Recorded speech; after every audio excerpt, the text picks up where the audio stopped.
Amis du jour, chalutations. Pour les petits nouveaux, moi c'est Sekhmet et je vous souhaite la bienvenue dans mon podcast littéraire. Dans mon émission, je vais tenter 3 fois par semaine de vous donner envie de découvrir des livres de tout poil, récents et moins récents. Alors, si ça vous tente, c'est par ici la suite. Aujourd'hui, je vais vous présenter Le Dieu et la Goumillot de Sophie Kim, publié aux éditions Sabran. Dans ce roman, nous allons partir pour New Shinchi. Cette métropole est située juste en dessous de Séoul et juste au-dessus de Suwon. À l'origine, elle était réservée aux créatures et à de rares chamans. Mais aujourd'hui, en 1992, les humains aussi y habitent. Et maintenant qu'ils y sont chez eux, les créatures sont contraintes à vivre cachées sur leur terre. Fait qui a le don de mettre en rogne Sokga le déchu. Le dieu de la ruse et de la perfidie a été chassé du royaume divin d'Okwang par sa famille céleste. Lors d'un coup d'état il y a 600 ans, Sokga a rassemblé 20 000 monstres indociles dans le monde obscur pour les introduire en douce dans le royaume divin de son frère, l'empereur Anin. Son coup d'éclat n'aura finalement duré que quelques minutes et s'est soldé par son bannissement sur le monde des mortels Isung. L'empereur ayant refusé de tuer son frère a d'abord verrouillé sa dimension de Ganmannara, et ce pour l'éternité, avant de l'envoyer chasser ses indociles sur Isung. Du monde des mortels, il ne pourra en revenir qu'après avoir renvoyé 20 000 indociles, et ce sans sa magie dont il est privé. Pour compléter cette punition, il ne sera plus un dieu, mais un déchu. Sokga est donc sur Isung depuis 628 ans, et est encore assez loin de son amnistie divine. Tout lui pèse, tout le dégoûte, et en plusieurs siècles de vie terrestre, seul le café a su trouver une place dans son cœur. Il est appelé détective par les Heite de New Shinshin, dont le commissaire Shim Han-chan fait partie. Sous leur forme bestiale, les Heite sont d'énormes lions cornus couverts d'écailles aux yeux aussi brillants que l'astre solaire et sont bien plus représentatifs des créatures protectrices qu'elles sont. En ce matin printanier, Sokga se dirige vers l'armurerie du jeune dokebi, Jang Jae-jin.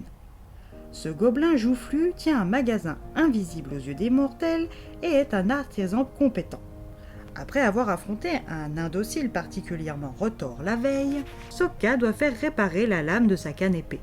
Cette arme noire laquée est recouverte d'un serpent, un imugi, aux yeux noirs malveillants. Il laisse sa précieuse canne à Jae-jin le temps des préparations et se dirige vers le café créature non loin prendre sa précieuse dose de caféine.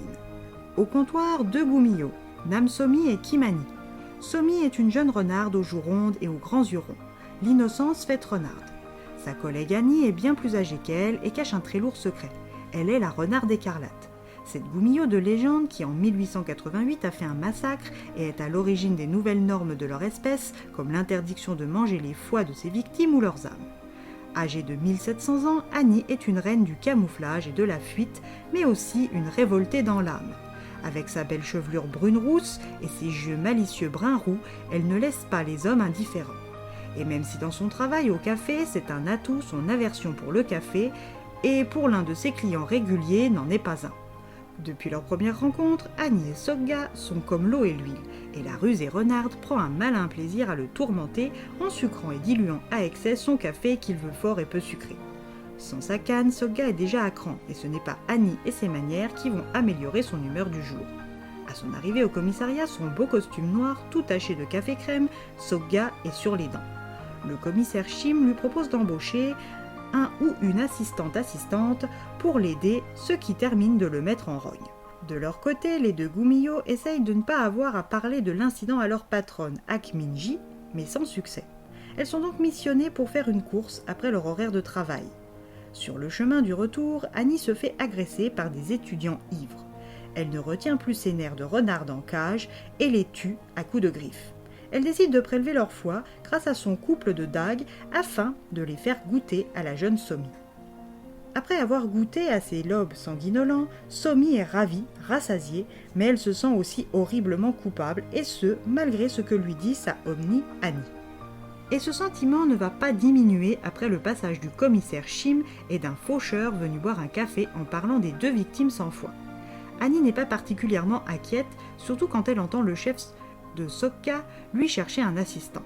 Elle saute presque littéralement sur l'occasion et devient la nouvelle partenaire du dieu facétieux déchu. Elle fera tout pour l'empêcher de trouver l'implication de Somi et de découvrir qu'elle est la renarde écarlate.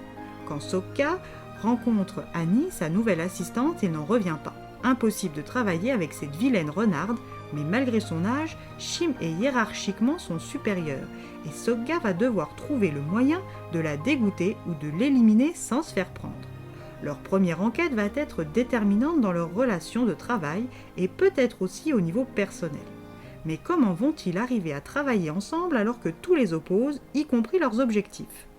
À vous de le découvrir par votre lecture.